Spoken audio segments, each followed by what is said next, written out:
Hey, Mike here with Canadian Musician, and on the line with me is Andrew Neufeld, singer for Winnipeg-based hardcore band Comeback Kid. Comeback Kid's releasing their new album, Die Knowing, on March 4th, and anyways, Andrew, first of all, just thanks a lot for joining me. How are you doing today, man? Oh, pretty good, you? Good, man. And so, like I mentioned, new album. It's the 5th LP, 6th album if you include the live album. Be coming out in a little less than a month, about half a month on March 4th. I noticed you said that with this album, the goal with it was to capture the best parts of Comeback Kid's live shows. With Die Knowing, then, in the recording process, how do you actually go about doing that? I guess that's different than what you've done on previous albums. I mean, I think a lot of times with our style of music, we're kind of writing songs for a live setting anyways, not, even with the previous albums. But, I mean, with this one, it was just really about trying to envision the vibe that you want to have. Like, after playing shows, sometimes you kind of find your groove and you do your thing, and so sometimes you'll watch some other bands, you'll be like, that's that fucking vibe that I want to kind of like capture with a song that I would do or whatever, So, or you find inspiration in different ways. So it was just kind of about envisioning the type of song and type of thing that I want to be singing, like, in a live setting, and kind of writing to that, whereas I had never really consciously did that before. You'd write a cool part and be like, oh, that'll be great live or whatever. But this actually, trying to use that and just imagine, like, oh, it would be awesome to come up with a part like that, you know what I mean? Yeah. And then just kind of like, then try to dive into a songwriting process like that. Like just as far as like the songwriting process, maybe sometimes it'll be like a kind of vocal pattern with a riff, or a vocal pattern before a riff. Not usually the words before the song, but the kind of the pattern of how it's going to go. You know what I mean? Yeah, man. That's cool. Actually, I've never spoken to a songwriter that really looked at that way. At least the part where you said what you want to be singing about in a live setting. The idea of writing the type of song that you want to play live makes sense. But when you say the kind of thing you want to sing about live, what exactly do you mean by that? I meant more not saying about the way you want to, like, the way you want to portray your patterns and your delivery, I guess, in the performance, I guess. Yeah. Where and with who, as far as producers, did you record Die Knowing? We recorded with a producer named Kyle Black, and he was he's an engineer producer out of California. And we did the drums at a place called Ocean Studios in Burbank, California. Actually, they record the voice there. Yeah. But it was a cool, like, huge drum room and shit. And then we did the rest in Winnipeg at Private Ear Recording. Nice. And with your previous album, I believe it was recorded in Toronto with Eric Ratz and Kenny Long, and the album before that, I think, was in Colorado. It seems you guys jump around a bit as far as where you're going to be recording. Is that a conscious thing, or why do you do it that way?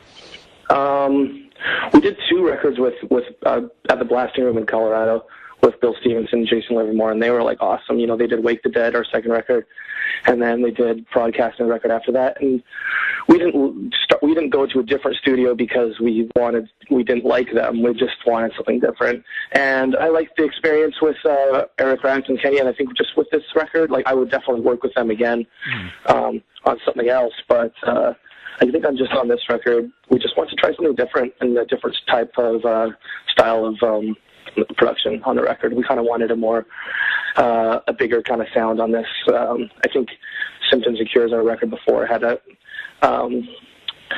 just wasn't. It was just some of the frequencies that we have on this one. Some of the lower frequencies or whatever. It's just a little bit more booming on this one, and it was just kind of it's just different style recording, I guess. Yeah. Not to say either is better or worse. We kind of went for a screaming through the speakers kind of style with the last record. This one kind of wanted to be a little bit more on the low end, kind of boomy, Okay, cool. And I believe I saw that you guys, the recording and mixing sessions for this album were a bit split up because you guys had so many live shows I guess during the process. Did that actually help with regards to that live energy that you're talking about, the fact that you're playing shows at the same time?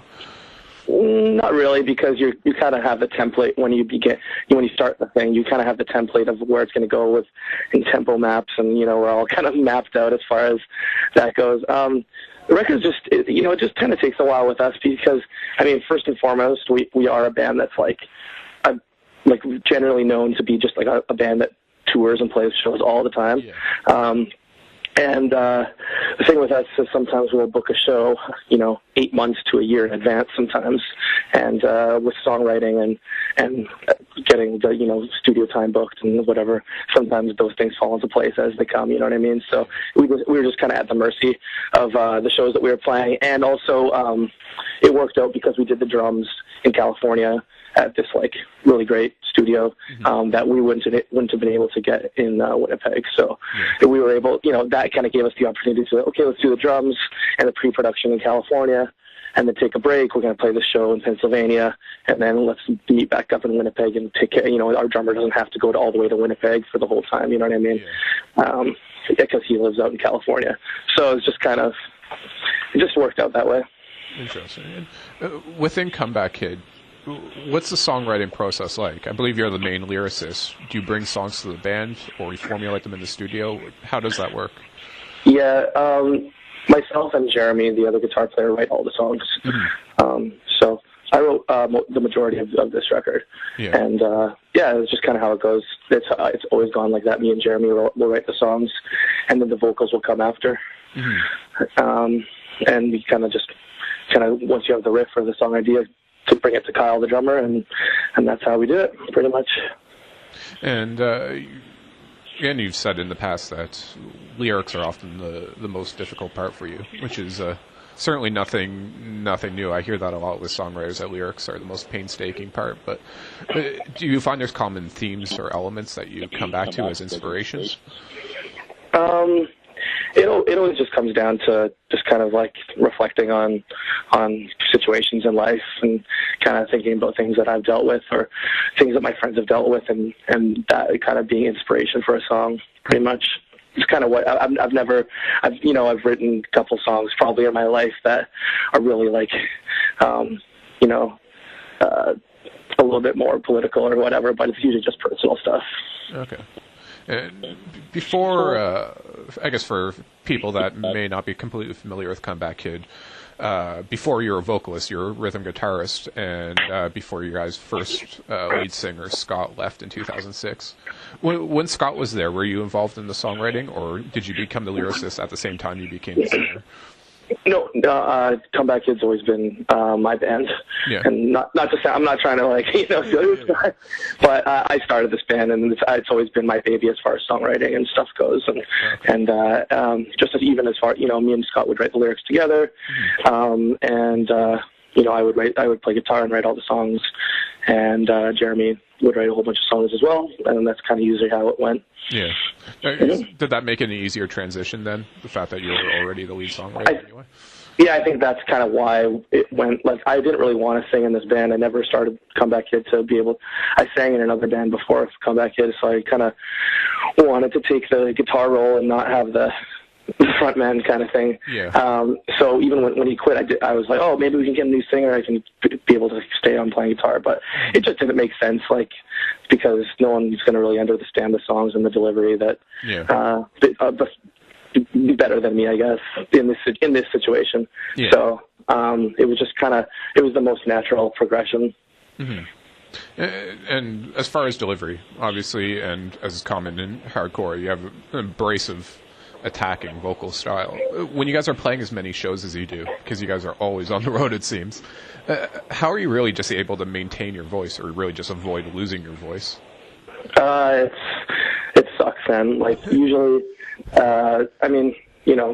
if you can get in a groove on tour, then it's fine. But it's usually when you take long breaks, and then you come back on tour. It's day one's good, day two's all right, day three is a little more struggling, and then 4, 5, 6. It's the first week of tour, you're kind of struggling towards the end of the week, and then I feel like you can get a day off or something and kind of rejuvenate, and then kind of bounce back. Then I feel like that, at least for me, once I've kind of gone over that hump, then I can kind of glide pretty well throughout a couple of months of touring or whatever. Yeah. So.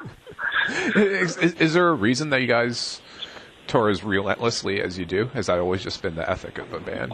It's just been what we do, and I mean, like, it's at the point where we've just been doing it for so long and full time, and I mean, there's not any shortage of demand for it. You know, it's like we could probably be playing like almost every day if we wanted to. Yeah. So you know, it's just about, you know, hopefully we're choosing the right tours and doing the right things and going the right places, and we still love it. You know what I mean? And that's how we pay the bills, and you know, just if we're off tour, we're going to do something else. So I'd rather just stay on tour because it's really hard to get, you know, to keep jobs for a couple of weeks here and there.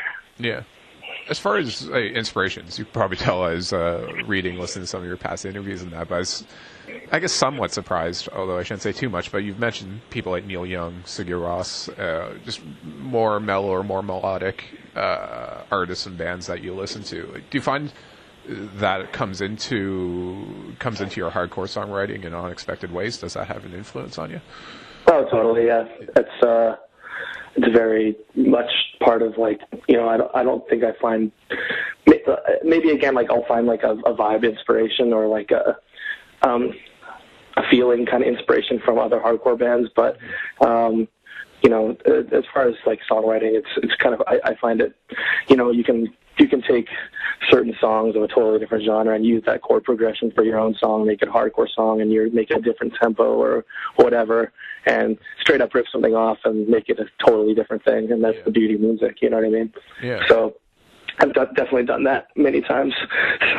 As everyone has. Yeah. It's like the old saying, I forget exactly how it goes, but paraphrasing, a good artist borrow, great artist steal. Right, exactly. And, but I think that's the funnest thing, you know, like even just taking like a hip-hop beat and making that a hardcore Madball style like riff, you know what I mean? It's like... Yeah, that's cool. And now that, because you guys have been in it been in the show for a while now, you guys obviously played your 10th anniversary shows last year. You would have been, I believe you're in your early 30s now, if I'm not mistaken. Yeah.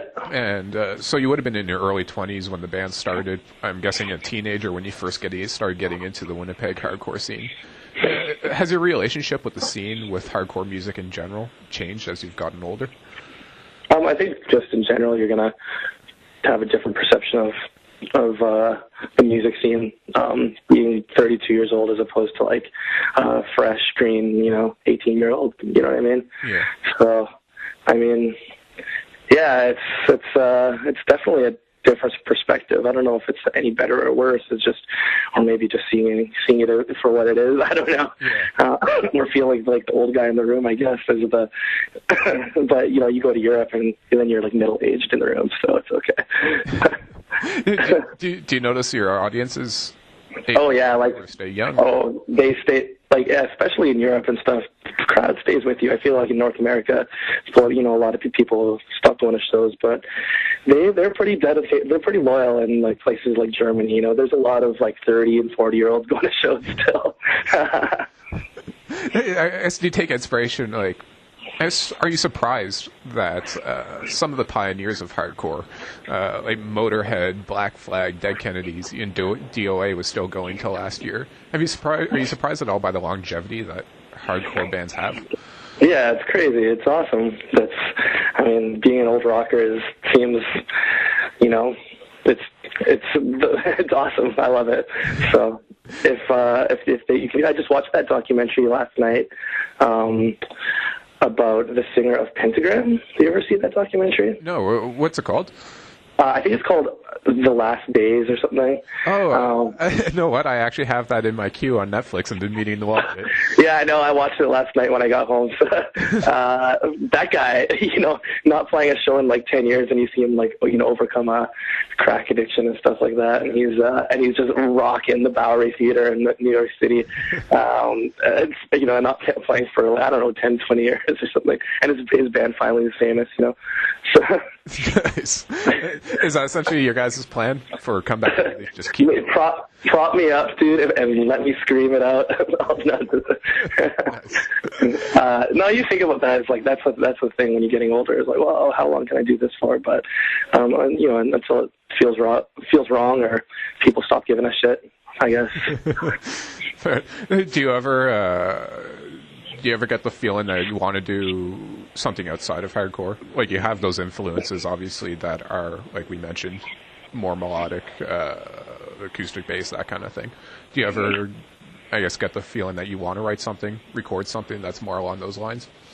Yeah, I have another band called Six of Sounds that I do, and we tour and put out records with that band, and that's not hardcore at all. Yeah. And I've done a few other projects, and I do some producing for some other bands now, and so yeah, I'm doing music that's not hardcore for sure. I couldn't just do hardcore. Yeah. I love hardcore, but I want to do other shit too, you know. Yeah, and I think every dedicated artist always wants to branch out and see what else they can do and want to do. But I didn't know that you're producing. Who have you been producing? I produced a band called Devil in Me from Portugal. Oh, cool. And just recently, last month, I produced a band from Winnipeg called Danger Cat. They're like a punk band. Mm-hmm. And I'm probably going to do a project a little bit later this year. So yeah, just kind of stuff like that. Yeah.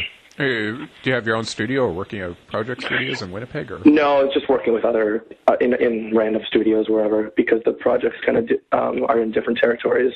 Mm-hmm. I don't have the gear for it. So yeah. Fair enough. And as wrapping up here, you guys have a Canadian tour coming up in May in support of Die Knowing, but any plans beyond that? What's in the works over the next year? I would guess in support of the album for Comeback Kid. Yeah, well, just like the day before yesterday, we just got back from South Africa, which is our first tour this year, and it's going to start off a pretty crazy year. I have a week at home, and then we're doing the U.S.